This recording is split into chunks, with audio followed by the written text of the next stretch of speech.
You didn't choose them. Not really. You told yourself you did. You made it sound like a decision, like something rational and conscious and chosen. But the truth that Carl Jung spent decades uncovering, is that something else chose for you. Something so deep inside you that you have never once been fully aware of it. And it has been making your most important decisions since the very first time you felt your heart move toward another person. Think about the last time you fell for someone. Not liked, not found attractive, but actually fell. That specific feeling, that pull, that sense that something in you recognized something in them before your brain had time to catch up. You could not explain it. You just knew. Jung would tell you that knowing had nothing to do with them. It had everything to do with you. He called it the Anima and the Animus. And what he discovered about these two forces living inside every single one of us will completely change the way you understand every relationship you have ever had. Every person you were drawn to. Every heartbreak that felt like it was destroying something essential inside you. Every love that felt like coming home to a place you had never actually been. All of it explained. Here is where it starts. Jung believed that the human soul is not one thing. It is not simply male or female, not simply rational or emotional, not simply light or dark. The soul is both, always both. Inside every man, no matter how strong, how stoic, how completely certain of his own masculinity, lives a feminine energy. Jung called her the Anima.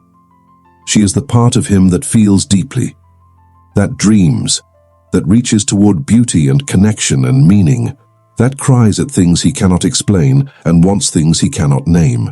And inside every woman, no matter how soft, how nurturing, how fully at home in her own femininity, lives a masculine energy. Jung called him the Animus. He is the part of her that drives, that asserts, that knows what it wants and moves toward it without apology, that holds firm when everything is asking her to bend. These are not stereotypes. They are not about gender roles or social expectations or what you are supposed to be. They are about wholeness.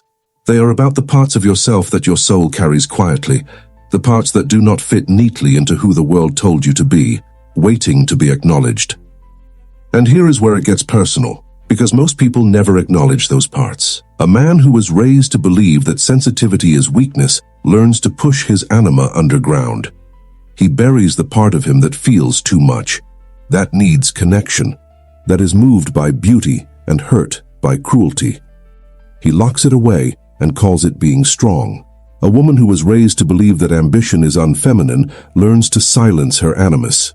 She buries the part of her that wants to lead, that trusts her own judgment, that does not need permission to take up space. She dims it down and calls it being easy to love. And then something happens. Something Jung observed happening to almost every person he ever worked with. The part you buried does not stay buried. It escapes. Not through you, through the people you are attracted to. This is the part that is going to land hard. So stay with me. Jung discovered that whatever you have suppressed inside yourself, whatever part of your own soul you have decided is too much or too little, or simply unacceptable, you will go looking for it in other people. Not consciously, not with any awareness of what you are doing. But your soul knows what is missing inside you, and when it sees that missing piece walking toward you in another person's body, it lights up in a way that feels exactly like falling in love. Think about the man who has buried his sensitivity his entire life. He is drawn to women who feel everything openly, who cry without apology, who speak about their emotions with a freedom that both terrifies and magnetizes him. He calls it chemistry. He calls it attraction. He tells his friends she is unlike anyone he has ever met. What he does not say, because he does not know, is that he is not in love with her. He is in love with the part of himself he never allowed to exist. She is carrying his anima, and he will worship her for it, until it exhausts him. Until the very sensitivity that drew him in begins to feel like too much. Until he pulls away without understanding why, because the anima he was reaching for through her was never something she could give him. It was always something he had to find inside himself. And think about the woman who has silenced her own strength her entire life. She is drawn to men who take up space, who are decisive and certain and unapologetic about what they want, who seem to move through the world with a confidence she has always felt but never fully allowed herself to express. She calls it magnetism. She calls it finally finding someone who makes her feel safe.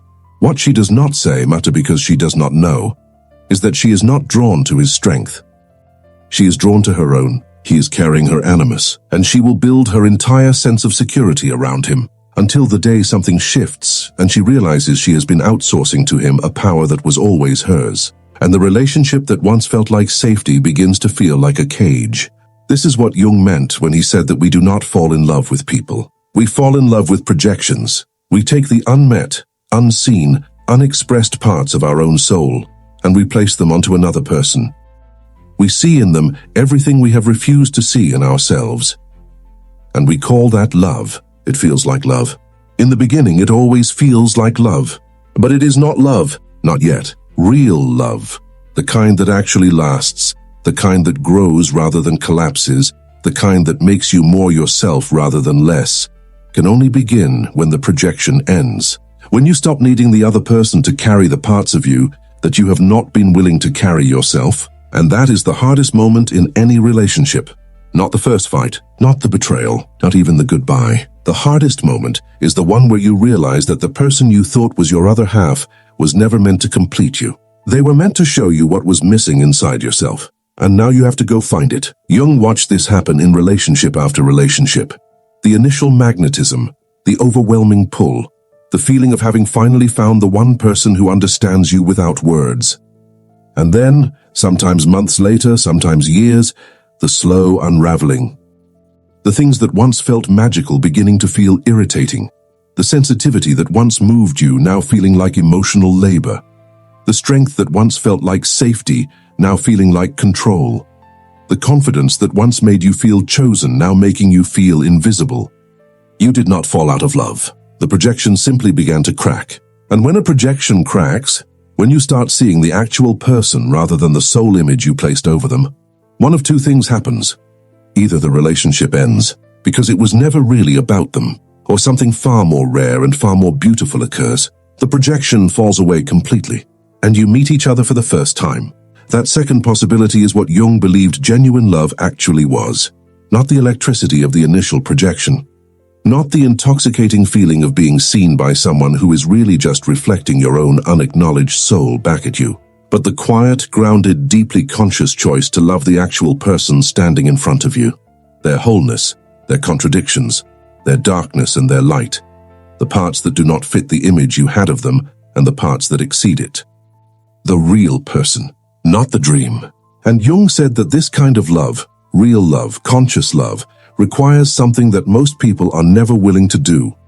It requires you to first reclaim the parts of yourself you projected onto them, to bring the anima back inside, to bring the animus home, to stop outsourcing your own wholeness to another human being, and begin the uncomfortable, necessary, profoundly liberating work of finding it inside yourself. Here is what that actually looks like in daily life. Because this is not abstract. This is the conversation you are not having with yourself at 2 in the morning. This is the pattern you keep noticing but cannot seem to break. This is the reason you find yourself 6 months into a relationship, wondering why the person who once made you feel so alive now makes you feel so alone. For the man who has buried his sensitivity, it looks like letting yourself feel something without immediately explaining it away, without turning it into a problem to solve or a weakness to hide. It looks like sitting with an emotion long enough to actually understand what it is telling you. It looks like crying when something is worth crying about. It looks like admitting that you are not okay without immediately following it with a plan to fix it. It looks like meeting your own anima, not in another person, in yourself. For the woman who has silenced her strength, it looks like making a decision without asking for permission first, without softening it or apologizing for it or waiting to see if everyone else is comfortable before you allow yourself to want what you want. It looks like trusting your own judgment in the moments when every instinct you have is pointing clearly in one direction and something learned and old and not really yours is telling you to wait, to defer, to make yourself smaller so the room stays comfortable. It looks like meeting your own animus, not through someone else's certainty, through your own. And here's the twist, the one I want you to carry with you long after this is over. Jung discovered something that almost nobody talks about when they discuss the anima and animus. He discovered that the relationships that hurt you the most, the ones that broke something open inside you that you are still trying to understand, were not mistakes. They were not signs that you chose wrong. They were not evidence that you are broken or cursed or fundamentally unable to find love. They were assignments. Every person you projected your soul onto was showing you something you needed to see about yourself.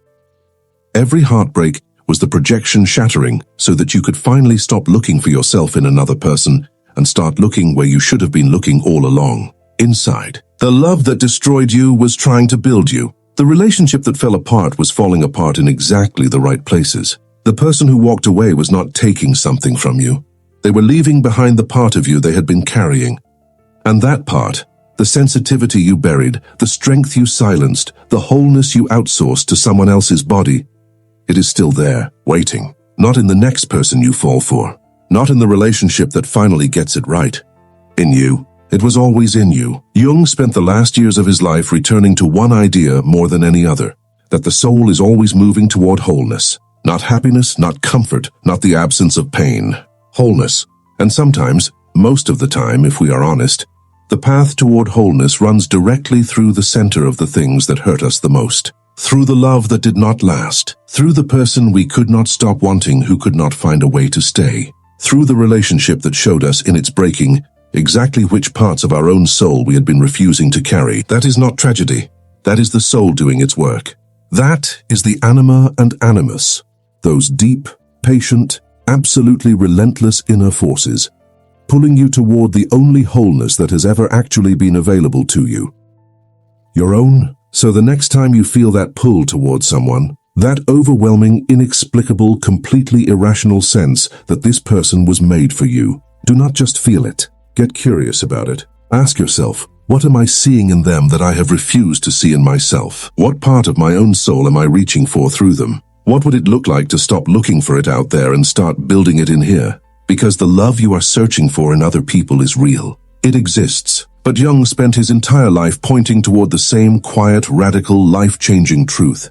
The love you are looking for is not waiting in another person. It is waiting in the version of yourself you have not fully met yet. And every single person you have ever fallen for was just the universe's way of introducing you to yourself. If you have ever loved someone and lost them and never fully understood why it hurt the way it did, this is why. And knowing that changes nothing about the pain, but it changes everything about what the pain was for.